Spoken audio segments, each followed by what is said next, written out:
আসসালামু আলাইকুম, hello viewers, কেমন আছেন সবাই? চলে আসলাম নতুন একটি ভিডিও নিয়ে। ভাবির জন্মদিন উপলক্ষে রাত 12টায় হঠাৎ করে ভাবির বাসায় চলে গেলাম।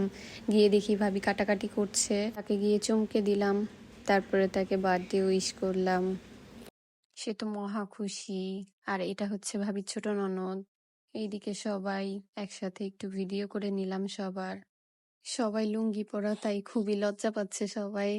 এটা তো আর মিস করা যায় না, তাই সবার একটু একটু করে ভিডিও করে ফেললাম। মা মেয়েও একটু ভিডিও করে নিলাম। তারপরে এদিকে চলে গেলাম কেক কাটাকাটির পর্বে। ভাইয়া ভাবি মিলে কেকটা কেটে নিল। তারপরে ভাবি আর আমি মিলে আমার মেয়েকে একটু কেক খাইয়ে দিলাম, যেহেতু সে খুবই কেক পছন্দ করে। তারপর আমি ভাবিকে একটু কেক খাইয়ে দিলাম। আর এই যে ভাবির ছোট ননদ ভাবিকে কেক খাইয়ে। আর এটা তো মিস করা যাবে না, আমার ভাই ছবি তুলবে বলে সে তো সাজুগুজু করছে। সবাই মিলে একটু ভিডিও করে নিলাম। সবাই ভালো থাকবেন, আল্লাহ হাফেজ।